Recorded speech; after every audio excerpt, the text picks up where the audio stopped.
Hey folks, thanks for checking out this sponsored video from Gordian Quest. This is one I'm really excited about because I was already playing Gordian Quests and I talked to the developers. We worked up this sponsored video, but I was thinking about streaming this game anyway because I like it a lot and have been playing it a ton in the last week or so. Now, if you don't know Gordian Quest, it's a deck builder. You've probably encountered a lot of those, some of them right here on this channel, and I've tried a bunch, of course. I really enjoy the genre. I think so far this might actually be my favorite that I've played. It's similar in its base gameplay loop to a lot of deck builders. You accrue a deck, you know, use that deck to beat increasingly tougher fights. But the one thing about Gordian Quest that feels really distinct to me is that it's a merging of a deck builder with a traditional RPG. This almost feels like a Dungeons and Dragons world brought into deck building. So you've got things like a party system. You've got things like actual equipment that you equip your characters with. They have stats that scale and matter. There are checks and rolls for things like a strength check to see how events unfold. And all of that extra crazy depth adds a very nice experience to me that creates, instead of sort of a simple base roguelite style gameplay loop, which this game can provide, it can also go so much deeper and you get attached to the characters you're playing and you're building up a really long-term sort of deck and focus on turning these characters into what you want them to be. And I think that's great. It feels so good to merge those two worlds together. The traditional fantasy RPG setting, the party system, equipment, loot, and all of the great deck building components you might already know and be familiar with, executed well. That's a perfect combination. And I think that's why I've been enjoying this game so very much. Now, I'm going to show you some gameplay, of course, throughout the course of this video, but there's a few things I want to point out before I get started. You can check out Gordian Quest right now. In the description below, there's a link to the Steam store for this game. It's currently, and for a very limited time, on sale right now as a part of the Steam summer sale, so you can get a 10% discount. I think it's a great deal. There's a lot of depth to the game, and there's even way more coming because it's still in early access. In fact, there's one big act right now. I'm like 10 hours into it. I feel like there's still quite a bit left, and Act 2 is coming very soon towards the end of July, so that may seemingly double the size of the game already, which is pretty nuts. And then Act 2 is not even really the end of this. They're going up all the way to 4 acts eventually by the time they come out of early access. So you could maybe even see a quadrupling in size of the game, at least roughly, which means, you know, between all the different characters, and there are in fact 6 characters already, one of which is kind of your primary, and then you also get some extras in your party, which you have full control over. They're planning 10 total characters as well. So a ton of characters, a ton of extra acts. It feels like there's already a complete game here, really, and it's just getting bigger and bigger and better over time. And I have to say the developers really listen to feedback as well. So they're taking improvements from the community, both myself and other folks out there, and just continually trying to make the game better. This is one of the more active and communicative early accesses I think I've seen in a long time. And if you're somebody who's like not super into PvE experiences, where you don't like fighting against AI all the time, like I get it, some people are like that, they're actually going to be adding PvP to the game as well eventually. So I don't know how that's going to work, what that's going to look like exactly, but it's another layer and another gameplay experience you can get out of this game. So between all that, and then there's also just a ton of different difficulty modes. There's different variations that you can put on a run. So there's like all this insane replayability, but I frankly don't even think you need the replayability because it just feels like the base game already has so much depth and so much scalability. I feel like it's just an insanely good deal. So listen, I know I'm being like pretty effusive here, and it, you know, you might be thinking like, oh, he's a shill or whatever, but I'm not. I already really like this game. The developers have won me over. So yes, this is a sponsored video, but it's one of those that's just a pleasure to do because I really like Gordian Quest. And in fact, I think we should just jump into some gameplay to really see everything in action. So let's get into it. All right, folks, so let's jump into some just live, raw gameplay here of Gordian Quest. Now, this is basically the very beginning of a new run. I've been doing my own run separately. As you can see here on Steam, I'm about 9 hours into Gordian Quest. I think that's a good part of the way through Act 1. Still really enjoying it, but I moved over to the Bleeding Edge build. Wanted to show you some of the crazy, cool new stuff that's coming, and we're right in a game here, and basically this is just barely past the tutorial. This shouldn't really cause you any spoilers or anything at all. Should be good to to watch this and still venture out on your own and have a good run. But I am controlling Ida here, a druid style character of a sort. We can take a look at her cards here real quick. She's got some defensive cards to gain guard. She's got a lot of bleed style effects, some swipe type stuff. A little bit of magic mixed in here too with Thunderclap. And she can even summon a Spirit Wolf. So we've got a little ally we can put into play. Which, so far it seems like summoning additional units is really powerful in this game. Just because they can soak up a lot of hits, a lot of health. So essentially here, we're leaving town, which I'll show you the town real quick. None of these merchants essentially are unlocked yet, but as we move through the story, you'll see some of these buildings here unlock, and you'll be able to buy certain things. We do have the healer here, where we can heal up our heroes and even resurrect anyone, any of our characters who might die, because of course, as we talked about, this game has a party system, so we've already got one additional person in our party, and we can add another one a little down the road. This is Alfonsi. He's got some roguish style, you know, assassin type character plays here. So a lot of direct damage, some stealth, crit style action. And I haven't played with Alfonsi yet. Actually, these are both new characters for me. I've been playing the cleric, swordsman, and ranger in my build, so this is going to be a little bit of a twist for me, which is going to be fun. So let's go ahead and jump into an action here, or into a fight. You can see this is the world map. This is sort of in the town, and we're going to basically move across these nodes. You can see these lines here connecting these nodes. Our eventual goal is to move here for this event. We're trying to take back the warehouse from some bandits and some undead here, if I remember right. So let's head to our first fight. This is the first actual real fight in the game, so we shouldn't expect anything too difficult here. We went through the tutorial, and then that's it. So there may still be some tutorial action here, essentially. What we're looking at here is our characters. This is just a third non-party character who I just swapped positions with to move him to the front. Not necessarily something I want to do, but I want to start showing off the grid system. So there are basically rows and lanes in this game, and certain cards have actions based on that. So positioning is actually pretty strategic and pretty important, and there are a lot of cards that manipulate positioning that have certain effects based on positioning. Now, again, I don't really know these cards that well right now because these are both new characters to me. So just this looks like a pretty simple attack. We did this in the wrong order already. Gain 3 critical, value increases by 2 for every target in selection. Oh, okay. So often buff cards you target your own character, but in this case we're targeting the square over here. We gained a ton of critical, so I just missed a lot of damage, but that's okay. Not the best start, but we're learning, right? These are new characters. We do have a trigger style effect here, though. This will apply 2 shock to a target after your next attack.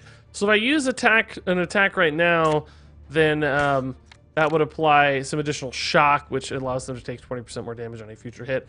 This character also has a trigger right now, which is an attack of opportunity. When I attack with somebody in the same row, and the rows are the vertical sort of columns here, then he's going to follow up and deal an additional 5 damage. Now, I'm not going to actually use an attack this turn, because I'm a little bit out of range, and moving does actually cost AP. We have 3 action points right now. If we move, we'll utilize 1. We could still use the tackle, but unfortunately, the range on this is limited to 2 spots, so we still wouldn't be able to reach this character. So instead, we're just going to summon a Spirit Wolf, and I've never actually seen this before.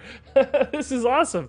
Again, totally new characters to me. So that's 6, so an additional 13 health and 6 damage ability there. Now, you'll note up here is the sort of initiative bar. This is the order of the character's actions.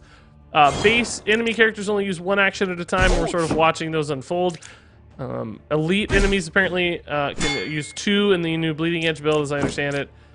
But you can also click these to get a preview of what they're doing. So if you click any enemy character, you're going to see their hand, essentially, and often their attack intentions and such as well can be visible. Hover up here, you'll see what they're looking to do. So you have full information as far as their intentions. So to be honest, I'm playing on normal difficulty here. We don't have to be too strategic at this point. I found that my personal interests and playstyles are better befitting sort of a more casual, just fast-paced.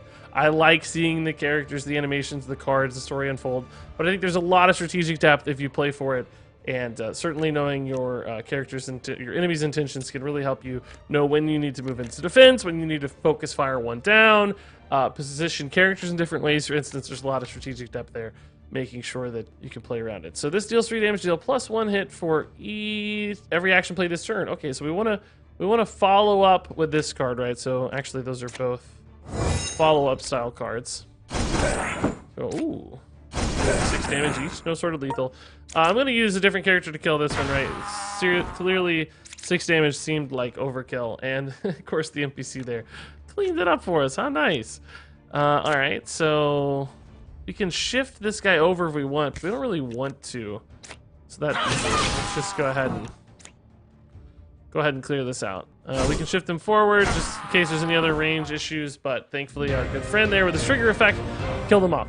So as you can see, characters in this game actually level up. You know, as we talked about, it has a lot of sort of traditional RPG elements. It plays a lot like an RPG from an overarching standpoint. It's just that combat and your character's abilities essentially unfold like a deck building game. So it's sort of a perfect merging of the two worlds. That's why I really like it. So I mean, we have stats that matter, we have equipment that matters, but we're also just, you know, working through sort of random card draw elements, which, you know, all the card games do that. It's great. So each fight, each round, each turn is a little bit different. Whereas I know in some like classic RPGs, you felt like you're sort of doing the same things over and over again, just finding your most optimal ability and using it constantly.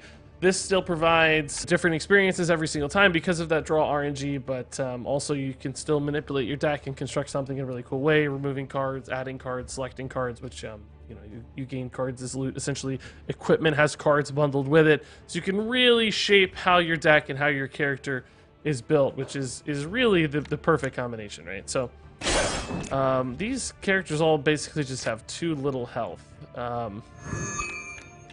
We're just murdering everybody. I'm hoping that the NPC here will actually clean this up next turn. I mean, we risk, I guess, maybe we should just kill it. We risk taking a little bit too much damage. Actually, you know what, though? Let's just do this. Wish we could hit back there, because this is, again, a lot of overkill damage. These are pretty easy fights, as you can see. Really not thinking much, really not focusing too much. I've had a few fights though that really did demand attention, and I really had to buckle down even in normal. Just make sure you do things in a careful order, and don't take too much damage, because your health is persistent, and there will be instances where you're out on the map for a while and you don't have a free, easy way to heal necessarily, although there are some healing cards and such. So you have to be careful, or you will risk, you know, losing a character, getting stuck out in the wilderness without any sort of reprieve or way to stay alive. So, ooh, not quite a level up there, but close. Okay, so you can see here we're just gaining some gold. This is nice.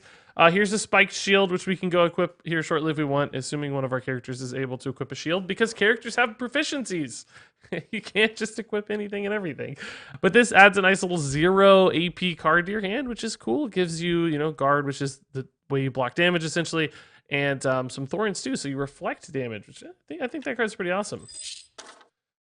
Another fight incoming. Let's see if this one's a little bit tougher. I imagine it will be. Oh yeah, 80 health on this guy, actually. Oh my god, that's gonna be some work to push through. Okay, I like it. So let's still make sure we're doing these in the right order. It seems like, yeah, it seems like stab is definitely the follow-up card you want. We want to gain some critical. Oh yeah, okay. Every time I'm targeting units here, that's weird. I'm used to buff cards hitting myself. So we want to gain even more. It's not really that much damage though, is it? I think actually, let's just go here. Did I just? Oh, that's right. Okay. All right. I will say the one thing I haven't encountered a lot of yet in Gordian Quest is AoE abilities. I know I've seen some, but you can imagine how strong they would be, right? So you got to be careful of that stuff. I think it's an important balance. But sometimes I feel like chipping off like the last, you know, few health of a unit is a pain, particularly so far because these are pretty low health. I imagine at higher difficulties it's not such a concern. But we got this big, crazy-looking skeleton in the front. We're not in stealth because stealth is only a back row effect. Let's just start here, dealing 25. So let's just finish this guy off. If I do this, I won't have any AP left to stealth attack. So let's just stealth attack. Probably should have done those in the other order then, but of course we wanted to see what card we drew first. You know, gotta make those decisions. Alright. The only thing in range here, that's out of range. So let's just focus fire here while we can. Use that guard for the last remaining AP. Poor wolf, dude. But see, here's the thing, right? It's like you don't care if the wolf's taking hits. You want the wolf to take hits because it's gonna come back later. It's just a pet. It doesn't matter. Oh, this guy's a bro. He healed the wolf. That's actually sick. I did not just mean to do that. Whoopsie, whoopsie. Not a big deal. No worries.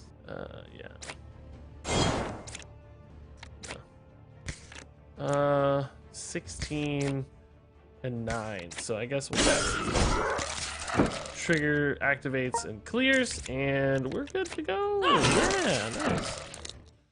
I love Ida. She's awesome. Oh, okay, sweet. So we leveled up. So that's nice. Ooh, and we got a green quality item as well with a socket. I haven't been playing with sockets yet, so this is awesome to see sockets. One of the many additional systems and extra things being added to Gordian Quest in the future. I mean, there's just like so much depth to all these things. So here's a little bit of story from Officer Aaron. And we got our first skill point, which is nice. So let's go take a look here at some skill points for Ida. I love skill grids, by the way. Like, this is one of my favorite things in games. So I love this. So here's where we can learn, basically get a new card from a school of our choice. There's a couple different schools, as we talked about earlier, for each of these characters. We can just get raw stats, which can help us when managing rolls. There are certain events that require rolls and sort of checks on your intelligence, your strength, etc., dexterity. I think I'd just like to learn a skill though, and just see if we can pick a cool new card. So we've got primal, elemental, and animal kinship. You know I'm gonna want animals. Like, come on. There's summon spirit bear, an offensive tank pet. Oh, that's perfect. Yeah. Oh, these have Soul Link. I don't know if the Spirit Wolf did as well. If this mini dies, lose HP equal to the damage it last received. Okay, so I guess you don't want it taking a big hit, a big lethal hit, but otherwise the damage is probably okay. Also, you can redraw using some Fate if you want. Fate is basically a resource that you can gain and utilize to manipulate your randomness, which can be great if you get like a really unfavorable roll. You can kind of fix it or try to at least, which is sweet. But we're gonna take the Summon Bear. That's sick. That seems amazing. I actually am really excited to see it. I should have played this character in my main run. I'm sad now. I'm gonna have to go finish this run. All right, so Alphonse, let's just grab a card for him as well. We should have probably paid attention here to what we wanna see. We can gain a bonus talent point if we move this way. And talents are a separate system where you've got they're more delayed, right? They're bigger breakpoints here, but you can just get cool things. Retain one more card at the end of your turn. Like, that actually sounds pretty powerful, right? Hold on to some extra cards. Just health regen. That sounds really good. Could make a nice tanky build, I guess. There's some sweet stuff. We're not going to go through all these, but we didn't actually grab his thing here. Let's see. Sabotage assassin. Let's go assassin. Yeah. Move to any cell in your row or lane. If moving at least 2 cells, gain 1 AP. Okay, that sounds cool too. But this sounds fun. Put vulnerable on something, deal a ton of damage. Set up your friend. So we get to spend our points. Let's head to the storehouse now, and here we're seeing some of the kind of like story event unfolding. On the way to the storehouse, you pass by 3 soldiers nursing an assortment of injuries.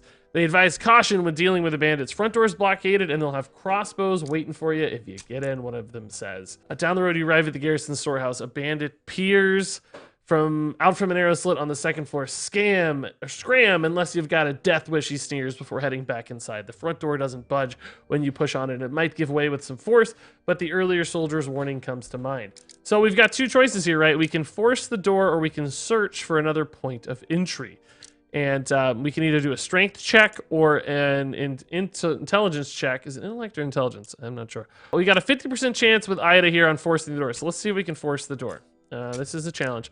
So Ida is going to take the roll. We have to get a 12 to succeed. She's got a +2. It's a 20-sided die, right? So 12. Basically, we've got like a 50-50 chance right now, right? Because 10 would be sort of a middle point, and it's going to go +2. So I don't know if that's confident. So you can actually add modifiers to your rolls by choosing a card. And some cards apply a bigger modifier, right? So you give up this card, it basically becomes exhausted, and you can't use it until you rest at a later date and sort of re-unlock that card.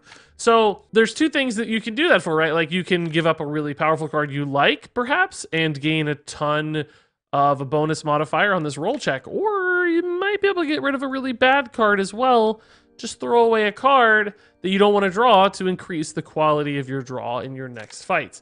In this case, let's get rid of the tackle just because of the close range limitation. That seemed like a problem. Plus, it increases our modifier by 5, which is really substantial. Now we basically only have to roll a 5, which is, you know, not too hard. And we rolled a 10, so we would have gotten it anyway if we didn't exhaust our skill. But hey, I'm happy to take the consistency there. So the door breaks open and splinters, revealing the interior of the storehouse. You count a total of 3 bandits, and a moment of tense standoff ensues. Then a brutish-looking man by the supply crates in the back yells out in anger, pointing at you. 2 other bandits wielding crossbows by the door take aim and fire. And here we've got a reflex check. Alphonse, way better at the resource check. He's got a nice modifier. We only have to get 8 to succeed, so I would say let's not even give up a skill. Let's just roll. We rolled a 17. Okay, that's pretty nice. So you also get XP for that, which is cool. You close in on the bandits and the battle is joined. So I didn't actually see what our reward there was, but I think we probably got some extra initiative in this fight to make sure we had a sort of attacker's bonus here and everything. So I still don't... Oh, okay, the targeting grid on this is actually just 9. Wow, so we just gained 13 critical. We're dealing 13 additional damage this turn on this attack. That's crazy. So here we're also, by the way, seeing some destructible elements that kind of block attacks and stuff. These pop up from time to time in fights, which can change the strategic positioning quite a bit, which is important. Critical is 50% more effective if I'm in stealth. So I could move to the back row and use this, but then I'm out of AP, right? I don't have enough AP. So I think we got to do this a straight way. And beat this this guy is modeled after me, I think. I think they might have used me for the character models here. So let's just move her forward. Start beating on this dude. She's got a fair bit of health, right? I anticipate this being our final fight, as far as I can remember, in this little section, at least before we head back to town, I should say. All right. You can change the speed, by the way, that enemies sort of animate and go through their turns and everything. If you don't feel like watching, you can slow it down, I think. So a lot of control over all that stuff. If it seems like you're being overwhelmed a little bit right now, keep in mind I'm 10 hours in. I have a lot of experience here. Trying to break down components, but maybe not go into every single card, for instance, and in every single situation. I want you guys to explore that on your own and get a feel for those things on your own, right? So don't fret if you're feeling just a little bit lost.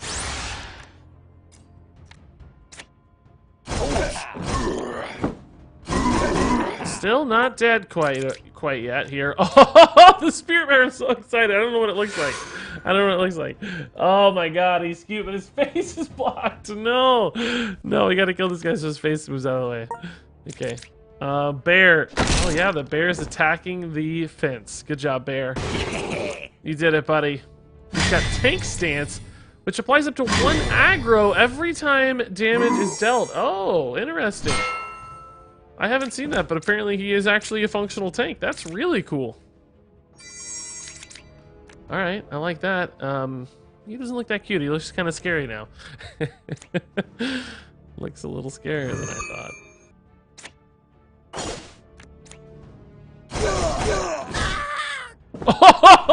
Oh, that 25 from the NPC because we applied all that vulnerable.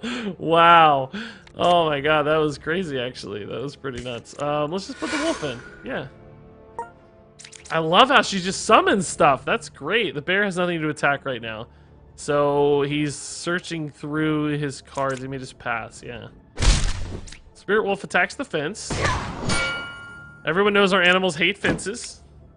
Oh, I didn't look at the bear's zoomed in face, but I might be blocking it myself here as well. Hold up. Oh, here's where I need to click. Okay. Yeah, he's got the same just scary face.